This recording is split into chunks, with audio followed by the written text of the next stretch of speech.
Hi there. Good morning. When was the last time you just saw good morning? I didn't think I would, even though it's December, I thought that I would label this just as a regular video in case someone wants to come back and see how I did what I'm going to do. Quite a few of you were very interested in how I made these um, tags look much older and grungier and really kind of cool. So some of these were I played around with them. So bear with me. They're not, I'm no expert by any means. I'm simply going to share with you what I did. And if you've got suggestions, please suggest them. Now, I just want to see if I have any more. I know I had some in here. Oh, there we go. Just in case, you know me. We could have a tag emergency. So, the first thing I did was I didn't want silver. I wanted what would look like rusty old brass, bronzy, the yellowy metal as opposed to silvery metal. I'm just going to take these circles off. I tend to not use them. I tend to use like baker's twine or ribbon when I'm going to put a tag on. I keep them because if I got rid of them, that's when I'll need one. And they're metal, so if I ever needed to, I could also grunge them up.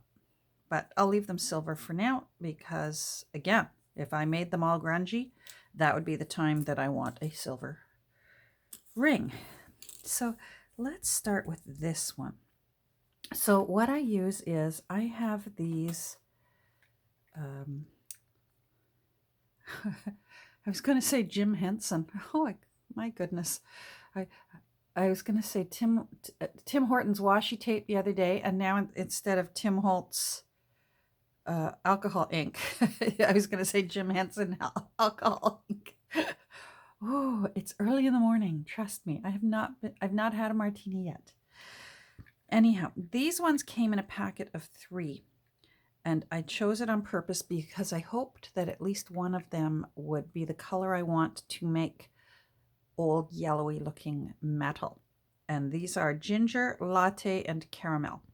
And they actually all do it very well. There isn't any that I really like more than the other. They all make silver metal look like rusty, brassy metal. Here, let me show you some. Here's some keys that I've done. They just look like crummy old keys, and they were silver. This lock was bright, shiny silver, and now it is nice and old, rusty looking too. Did I make that look rusty? No, I didn't. Anyhow, so what I'm going to do today is I'm just going to pick one of them. Let's use this one. This is the latte. Let's use the latte. Here's where I make, I use the alcohol ink to make faux cellophane tape. So with this, I have an old brush that I just use for playing with the alcohol ink. And it's Tim Holtz. It's not Jim Henson. It's Tim Holtz. So I start with the metal first. And I use these all the time. I've shown you them before. I use them for paints. I use them for Mod Podge. My husband loves Pringles chips. And he saves the lids for me, and I use them. The nice thing is I use them as much as I can until I don't feel like cleaning them anymore. They can go into, they recycle. So they get a second life. I make myself a little puddle of ink here, not too much because it will start evaporating. And you can wake it up again with more alcohol. And I just go around the edge and I paint it on.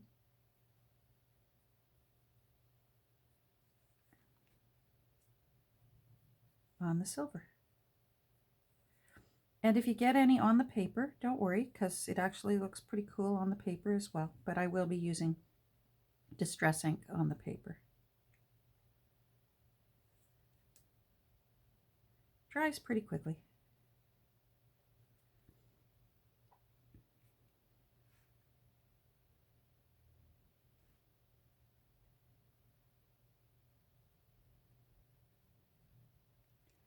I find that if you want to, you can paint it on and it just looks smooth and gold like this.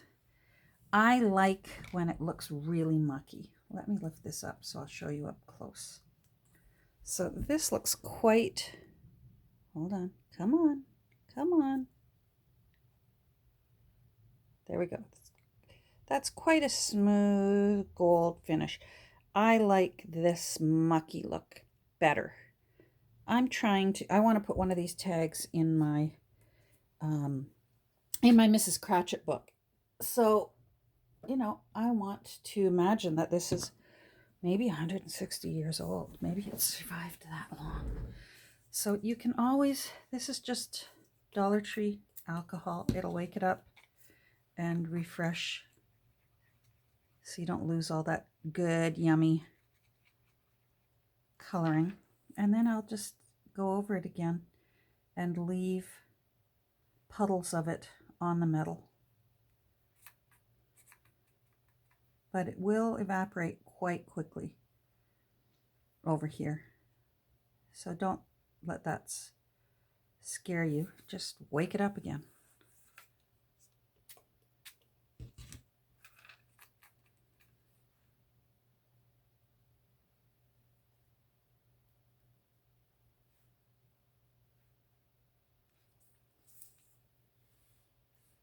Sorry, hope you can see.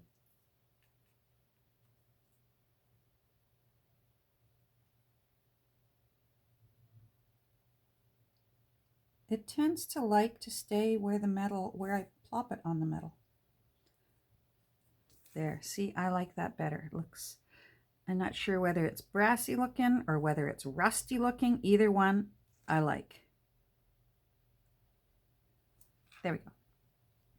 I liked all those little hunks. You know what, while we're at it, I'm going to play with this and just see how this looks if I give it a little bit of a bath in this stuff as well. Let's just do it.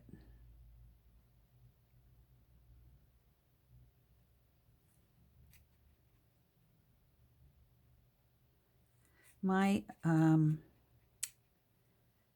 the Michaels where I live here are still very, very in sad shape supplies wise. And I could not buy just individual bottles. Fortunately, the color that I wanted came in the package of 3, so I wasn't interested in getting like a green one or a red one. Let's wake up some of those over there.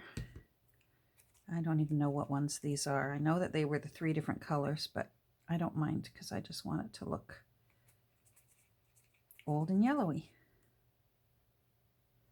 while that other one dries. There we go. So that looks nice. Got it on my hand. All right, lid on. Oh, come on. All right. Then I'm going to use Distress ink.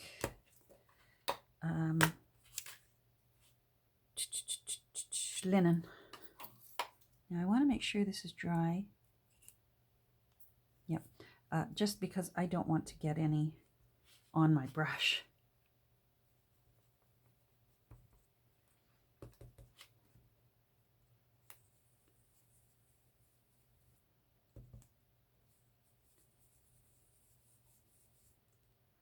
I'm going to flip it and do the other inking right now while I'm inking. Hope you're all doing well. I have my tree decorated. I had success yesterday. and got my tree decorated. So that's nice. Now I want gathered twigs. There we go. And I want my tiny little makeup brush, because I just want to go around the edge and really age it.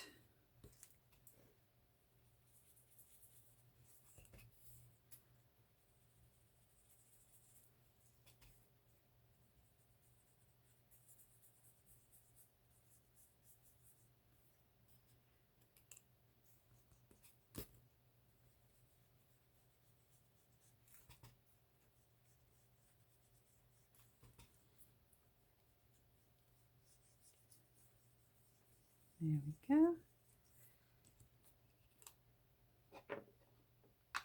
I'm just going to grab a paper towel, and I'm just going to blend that a bit more. I find that it's still damp a little longer, and it gives you that option. Now I need my number stamper. Hold on while I grab it. It's just over here on my shelf. There we go. I've got this big number stamper thing. It's huge. Now I'm going to get this. I find these ink pads are a little bolder than if I just went with the Distress ink. But you know what? It would be fine with the Distress ink.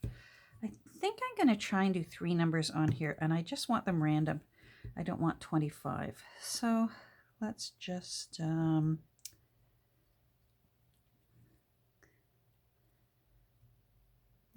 switch this up a little bit. There. And move those out of the way. And squeeze them together, so hopefully they will fit. So I chose 165. And then I find I can control that the ink only goes on those numbers if I just do it carefully like this. So I don't get ink all over the rest of this pad. I only want the numbers. Now I'm going to do a little test. Beautiful. Now let's just, let's do it.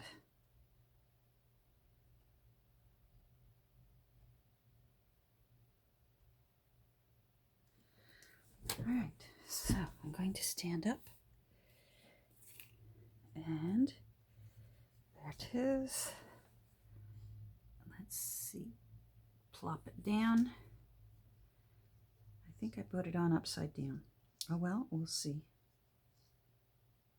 Oh, maybe it is okay. I'm just rocking it back and forth a few times so that hopefully we get a good print. All right. There. Oh, yay. Love it. I'm happy. It's not perfect, and I don't mind that. All right, so what I'm going to do in the meantime now is I'm going to, oh, I don't want that brush. Oh, I almost used my ink brush. I'm just going to finish mucking up this other side.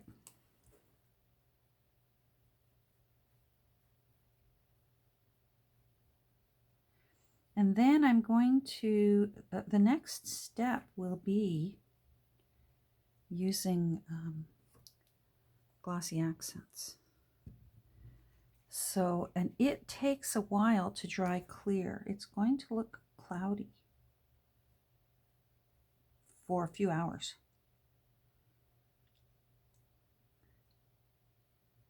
Usually I try and get these done. I'm so impatient and I want it to look nice right away. So I try and force myself to do them at the end of the day. And that way I turn off the lights and I leave my room. And I come back in the morning and it's sort of, oh, look look what I did. And I get happy. All right.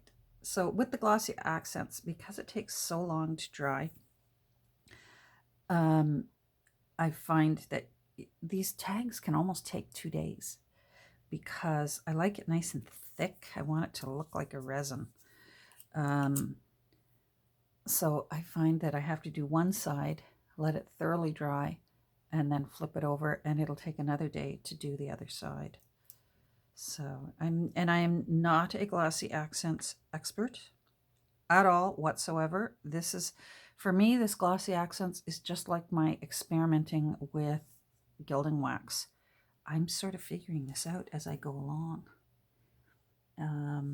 But fortunately, Nick, our beloved Nick, showed how to use this in one of her videos. So I'm just doing what she taught. So I just find that I go around the edge. It's almost like flooding a cookie, you know, when you do frosting on a cookie, and just flood it. You will wake up some of that distress ink, but I find that that really adds to the nice color of the resiny look. And I'm not necessarily squeezing this bottle right now. I'm just moving around what I've flooded in, the way with a cookie when you're putting royal icing onto a cookie. And I bet lots of you are doing that this time of year right now. There. And then I find that you have to look carefully, almost on an angle, in case there are any bubbles, and drag the bubble off to the side to burst it. There was one bubble still on one of these. Now, I'm not too, oh, this one's got a bubble right up near the F. It's not a deal breaker for me. Those imperfections are also what add to the charm. So you can see here, it's kind of cloudy.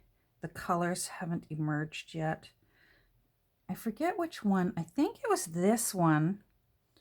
I didn't do enough distress ink on the cardboard first, and I felt like I wanted it darker and older looking. So I actually went in afterwards on the dried glossy accents, and I painted it again with a bit more watered down alcohol ink. And I like how that turned out. So I may very well do the other side of this one right now while we wait. This one I'm going to have to post a picture on Instagram and show you the finished, what it will look like finished, but it will look like these two when it's done. It's just a little bit cloudy at first, like I said. So let's go in, and I go around the hole, I go around the edge, let it flood like frosting.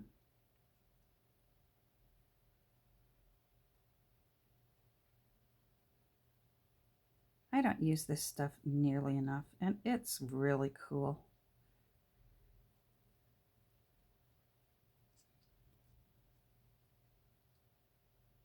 The only size bottle they had when I went to my Michael's, I think I've had this bottle for about 1.5 years now.